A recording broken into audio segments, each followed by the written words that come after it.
Hello, my name is Matthew Mazzatano, and this is my lab for Physics 2. So here's an overview of what we're going to be talking about. I'm just going to jump into it. So in this experiment for my lab, I took a tube of aluminum foil and dropped a magnet through the tube, a bar magnet. I then observed the interaction between the falling magnet and the aluminum tube, and I timed the average time it took amongst multiple attempts for the magnet to fall all the way through the tube, and then compared it to my computational model. So quickly just going to go through principles used in the experiment. We used Faraday's law, Lenz's law, and Newton's third law. Faraday's law was more about just changing magnetic flux, and Lenz's law was how the magnetic field generated from the induced current flowing in the foil is in the opposite direction of the change in magnetic flux through the foil due to the falling magnet. So procedure. I determined which side of my bar magnet was the north side.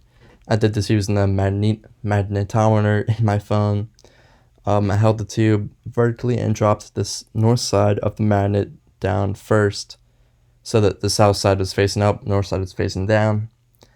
I recorded the time for the magnet to enter and leave the tube. I repeated this like 6 times, I think, and averaged the time. It was like 6 or 7 times.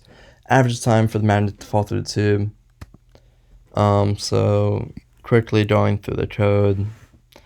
Just physical constants.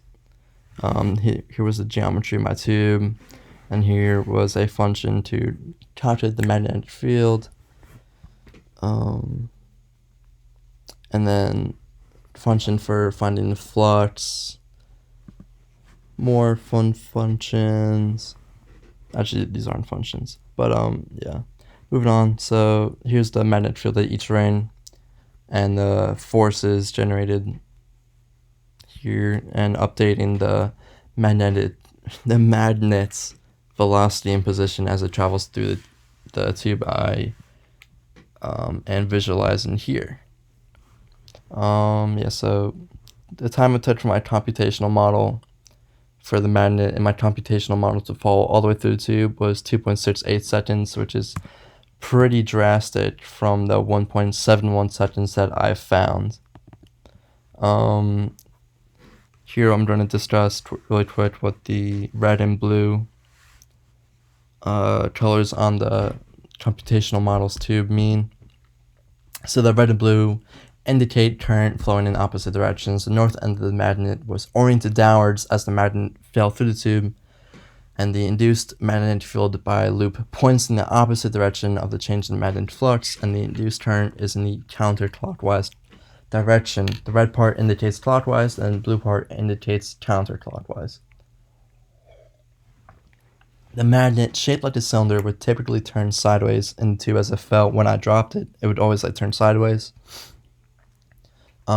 As I mentioned before, there's a pretty relatively large difference between my experimental time and my computational model's time, and I believe this may be from sources such as human error, like I dropped it too high and that increased the initial velocity of the magnet, or other interfering magnetic fields. Finally finish up, we got the what ifs. So what if the resistivity of the conductor was reduced as close as possible to 0? How would the dynamics of the falling magnet change?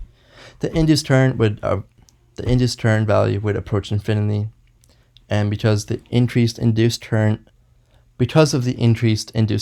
the magnet, there'd be more force from the magnet on the foil, and due to Newton's third law, there would be more force pushing up on the magnet. Thus, the magnet would fall slower. What if holes or slots were cut into the tube? How would this affect the ring's turn in your model? The current would decrease since there's less area for the magnetic field to permeate through, to travel through, which means lower magnetic flux, which translates to less induced current. Okay, thank you for watching. Hope you really enjoyed my presentation. Thank you.